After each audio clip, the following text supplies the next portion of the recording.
Salut les chroniqueurs, salut les chroniqueuses et bienvenue dans les chroniques de Tricia. Ça fait super longtemps que j'avais pas tourné, je crois que ça doit faire l'équivalent d'un mois et demi à peu près. Oui, parce qu'entre temps j'ai ma grand-mère qui est venue de l'île Maurice et j'ai voulu passer du temps avec elle forcément. Et en parallèle j'ai repris le sport de manière intensive, donc je n'ai pas pu préparer les vidéos comme je le souhaitais puisque j'aime bien quand tout est carré, tout est organisé. Et là, c'est vrai que aujourd'hui est un des jours où je n'ai pas eu sport pour tourner. Bien sûr, le jour où je vais publier la vidéo, je serai potentiellement en train de nager. Oui, parce qu'effectivement, raconter ma vie vite fait, je faisais de la natation. Et la piscine dans laquelle où j'étais, et bah, elle a fermé. Et j'étais du coup en compétition. J'ai fait 12 ans de natation en compétition au niveau entre guillemets. Et du coup, j'ai pas nagé depuis tout ce temps et je reprends enfin. Donc je suis à peu près 4 jours par semaine dans l'eau. Voilà, et le peu de temps où je suis pas dans l'eau, je vais en profiter pour faire mes vidéos du coup. Enfin bref, c'était le petit aparté sur ma vie et on s'en fiche. Je reviens aujourd'hui avec une vidéo sur la culture.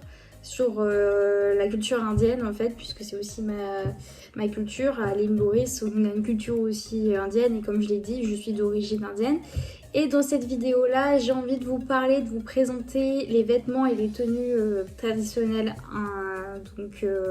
indiennes.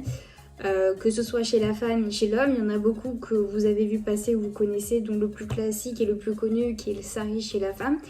Et j'avais envie du coup à travers cette vidéo vous présenter les différentes tenues qui peuvent exister et que l'on porte pour différentes occasions chez nous.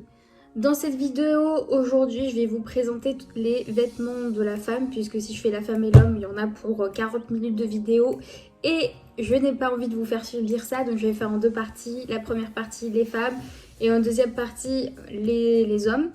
Donc, sur la femme, du coup, on va avoir l'équivalent de 6 tenues que je vais vous présenter globalement. Donc le premier, on va commencer par le sari. Le sari, c'est le plus connu, c'est celui que vous avez le plus vu, soit sur les réseaux ou même dans la rue, puisqu'il existe encore des personnes qui portent le sari, ou même dans les Bollywood, ou ce genre de choses.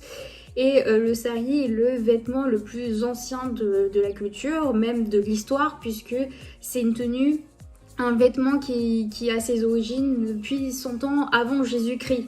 Donc effectivement, c'est très implanté et ancré, donc c'est très très vieux, si on peut dire ça. Et c'est un vêtement qui est porté du coup par la femme, qu'elle soit indienne ou enfin hindoue ou musulmane, puisque comme en Inde, on a une culture qui est très variée, donc on a différentes religions. On va avoir les hindous du coup, les bouddhistes, on va avoir les chrétiens, on va avoir les sikhs, c'est ceux que vous savez, vous les voyez avec les turbans. On va avoir des juifs aussi. Mais c'est vrai que les religions les plus représentées en Inde vont être effectivement l'hindouisme, le christianisme, l'islam et les sikhs. Et c'est vrai que, à savoir en Inde, on porte aussi les tenues par rapport à... Il y a des tenues spécifiques à des religions, à des régions, à des castes aussi. Il y a les castes qui existent en Inde, je vous présenterai plus tard les castes. Donc effectivement, c'est important de préciser puisque il y a certaines on va dire, parties qui portent potentiellement pas ces vêtements-là. Donc le sari est porté par tout le monde plus ou moins, donc la femme hindoue comme la femme musulmane, etc. C'est donc vous avez vu à quoi ça ressemble. Donc en fait c'est une longue alors, comment je dis ça, c'est un long tissu en fait qui va de 5 mètres, les 5 mètres au plus long à 10 mètres. Donc 5 mètres on va dire que c'est pour du classique et 10 mètres c'est vraiment quand on est sur des mariages etc. Donc c'est en matière, c'est du coton, de la soie, c'est les matières principales qu'on va retrouver en Inde. Si vous tombez sur des saris en polyester ou d'autres mélanges, c'est pas vraiment le top puisque c'est vrai que on porte plus du coton ou de la soie. On a les saris traditionnels que l'on porte tous les jours et les saris qu'on porte pour les cérémonies. Pour la petite histoire du sari, alors je sais que de toute façon les histoires des vêtements, il y a beaucoup, une bonne partie qui sont liées aux divinités, aux dieux. Là, je sais que c'était une histoire, je ne vais pas vous dire de bêtises, mais je crois que c'était un dieu qui essayait de déshabiller le dieu Krishna de mémoire, et en fait, il n'y arrivait pas parce qu'il avait un tissu super long, donc en fait, le sari. Et voilà, c'était un petit peu... Je crois que l'histoire vient de là, mais je ne veux pas raconter de bêtises. Mais du coup, effectivement, c'est une tenue qui est portée quand on devient une femme, entre guillemets, le passage de petite fille à jeune fille à femme. Et pendant les colonies, quand l'Inde était sous la direction des Britanniques, c'était du coup porté par les femmes principalement qui étaient mariées. Donc le sari, il existe en plusieurs couleurs, soit ça peut être brodé ou ça peut être tout simple. Et on va savoir que chaque couleur a un sens. Je vous ferai une vidéo aussi, je vous parlerai des couleurs. Les saris que vous verrez en rouge sont des saris qui sont portés essentiellement pour les mariages, puisque le rouge c'est le symbole de l'amour, de la joie, des projets. Donc effectivement on se marie en rouge et pas en blanc. À l'inverse, le blanc chez nous c'est le deuil. C'est aussi le symbole de la paix, de la pureté, mais c'est la couleur qu'on porte quand on est en deuil. À l'inverse, où dans la partie occidentale on va porter plus du noir. Donc il existe différents moyens de porter un sari. Le drapé aussi est différent, ça va dépendre des régions en Inde. Je vous ferai une vidéo, je vous présenterai les régions, parce que si on est au Punjab, on va pas porter le sari de la même façon que si on était dans le Maharashtra. Désolée pour l'accent et si je l'ai bien dit, mais et même en fonction des castes, parce que oui, il y a le système des castes en Inde. Une personne qui appartient à la plus faible caste, donc qui est les Dalits, ne va pas porter un sari de la même manière que la plus haute caste indienne. Donc, et même par rapport aussi à la religion, c'est toute une histoire. Mais voilà, globalement, on voit plus le sari porté de cette façon.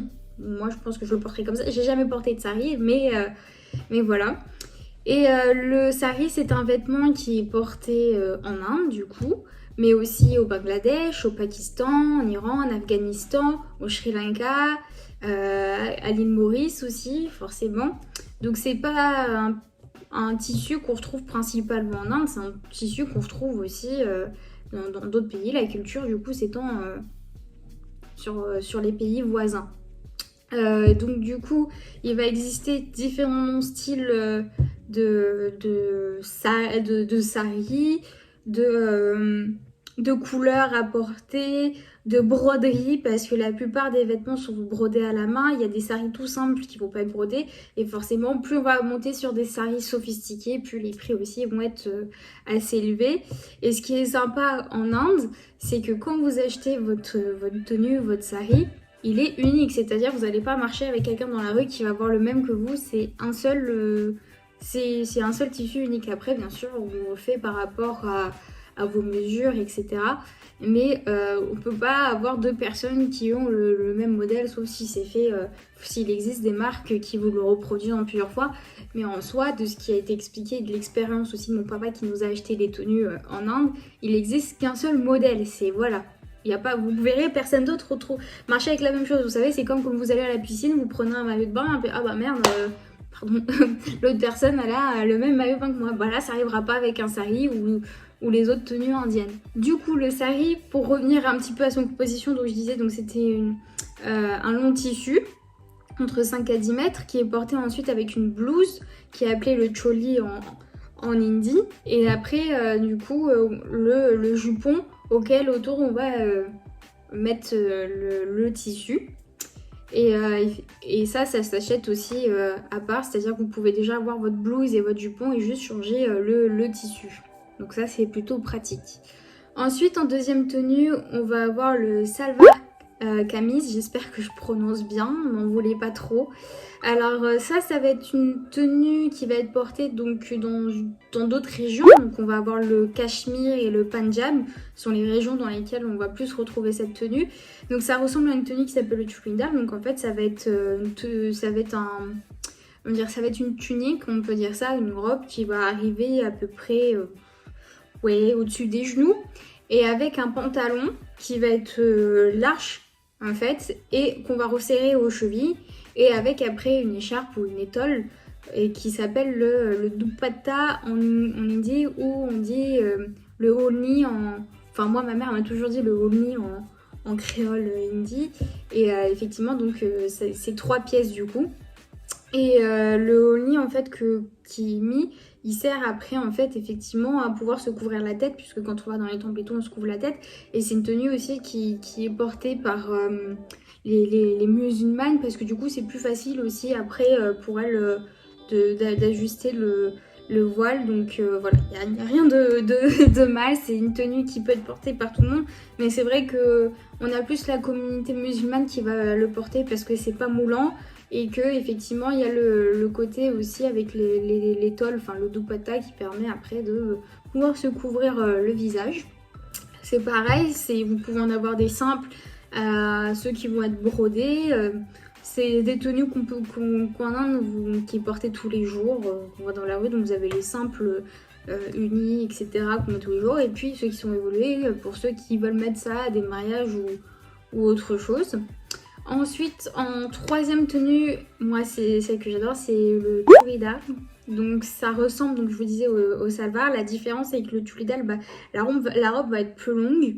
Elle va descendre au genou en fait. Donc le salwar il va être un peu plus au-dessus, alors que le churidar il va arriver au genou.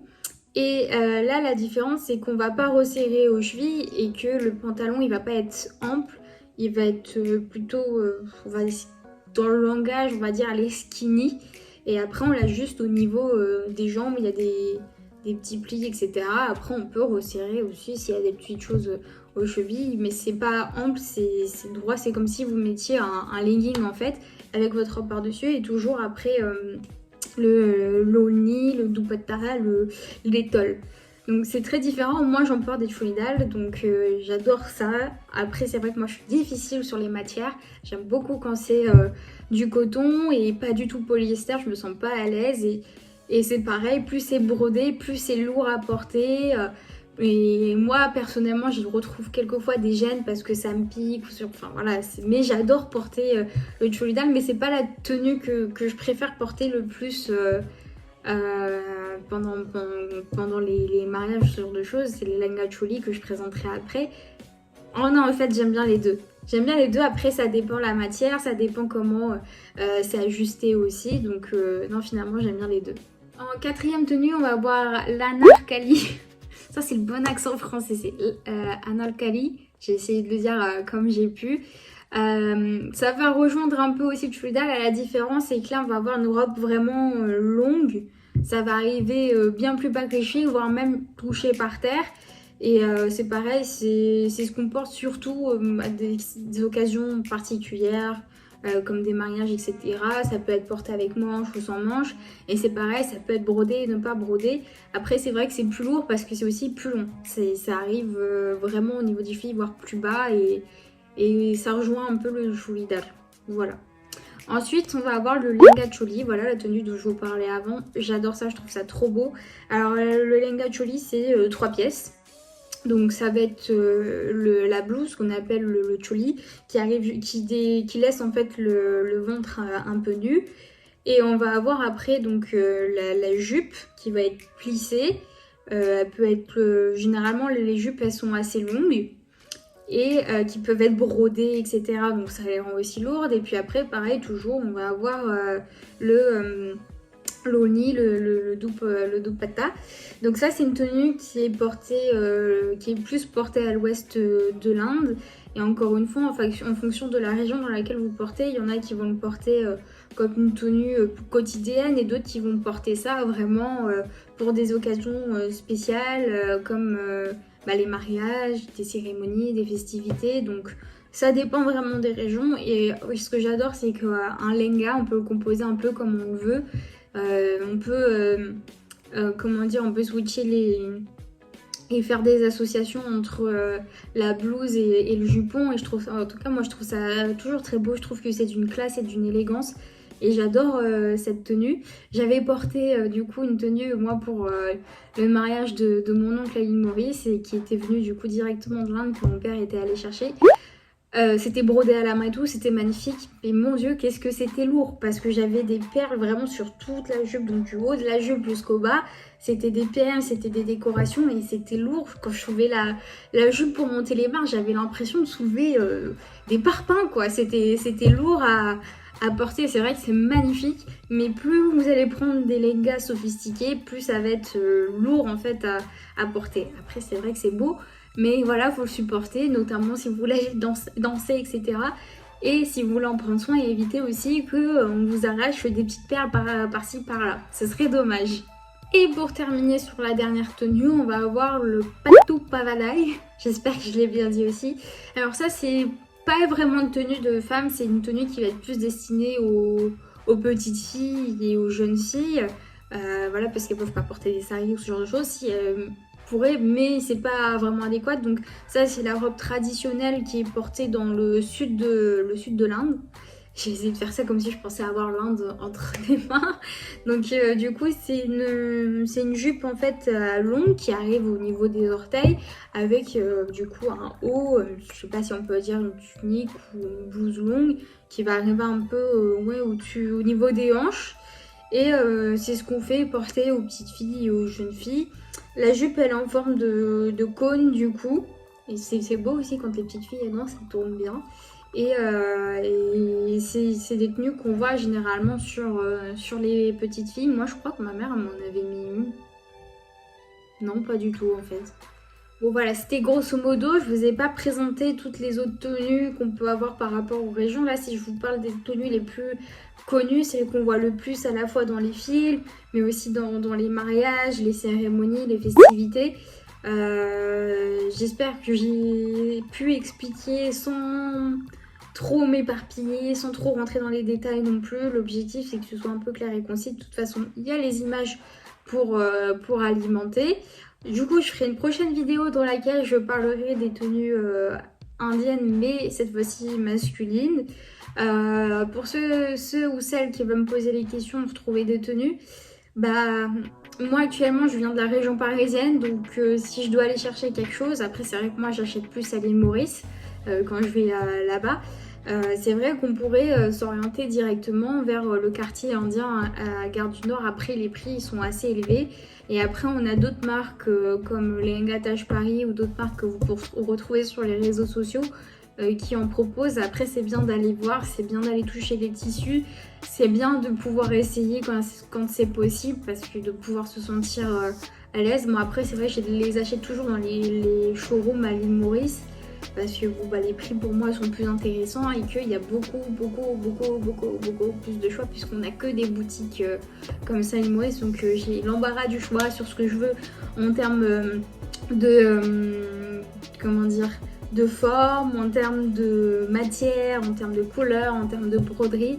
Et je peux essayer toute la journée. Donc c'est vrai que je les achète à l'île Maurice. Et après j'ai eu la chance aussi d'avoir mon père qui avait été en Inde. J'ai oublié la ville dans laquelle il nous avait acheté, donc il m'avait acheté 3 ou 4 tenues là-bas, dont un lehenga et je crois j'avais eu 3 churidar, pardon parce qu'on dit churidar avec l'accent créole. Et du coup c'est vrai que quand j'ai vu franchement quelque chose qui venait directement de là-bas, ça... Enfin, c'est magnifique, j'avais jamais eu vraiment de tenue vraiment brodée. J'essaierai de mettre la prochaine fois une vidéo sur mon Instagram de ma tenue parce que je la sors quasiment jamais. Pour moi c'est une œuvre d'art, c'est fait à la main, c'est magnifique. Et j'ose même pas la prendre parce que j'ai trop peur de l'abîmer. Même le jour où je l'ai mis, je me suis dit mais je peux pas, je vais l'abîmer, etc. Alors que c'est quand même, le but c'est de le porter. Mais moi personnellement j'adore. J'ai même dans mes tenues quotidiennes, il y a ce qu'on appelle le coultier. Donc c'est des hauts, c'est des manchons ou des manches courtes qu'on met sur des jeans. Pour trouver aussi les jeunes filles indiennes s'habillent comme ça, que moi je porte et moi j'adore parce que c'est du coton. Et moi c'est vrai que je suis pas du tout à l'aise avec des matières type polyester ou quoi que ce soit. J'ai besoin que ce soit du coton, me sentir à l'aise. Et d'ailleurs dans mes vêtements j'ai quasiment que du coton. Mais enfin voilà, là c'est quand je m'habille un peu traditionnelle, que je veux faire ressortir un peu mes origines. Sinon c'est classique, c'est jeans, basket ou leggings, voilà. On s'en passe et on s'en fiche. Enfin voilà, Du coup, j'espère que vous avez aimé ce principe de vidéo, cette nouvelle vidéo après autant de temps sans tourner. J'espère revenir très prochainement avec mes autres vidéos. Dites-moi si le contenu vous a plu, si vous voulez peut-être que je rentre plus en détail sur certaines tenues. Que pareil pour les hommes, s'il y a besoin que je rentre plus en détail. Prochainement, je compte faire une vidéo pour vous expliquer un peu les couleurs, les castes et les régions en Inde pour un peu mieux comprendre. Et ça permet aussi de comprendre l'univers Bollywood. Quand vous regardez un film, vous êtes un peu plus en face en disant ah bah là c'est une tenue différente parce que du coup des fois on regarde des films, il y a plusieurs tenues, il y a différentes couleurs en fonction des régions, c'est pas la même chose. Là l'avantage aussi c'est que c'est très représentatif dans Bollywood parce que les films sont tournés partout en Inde avec toutes les régions, si je peux dire, les religions, les castes, les cultures et tout, et c'est bien parce que du coup on s'y perd un peu moins et on comprend peut-être un peu mieux, donc ça vous permettra peut-être aussi de vous intéresser à la culture indienne et Bollywood. Enfin voilà. Merci à vous d'avoir regardé cette vidéo et on se retrouve dans la prochaine vidéo. En attendant, on n'oublie pas, on like, on commente et on partage. Ciao ciao!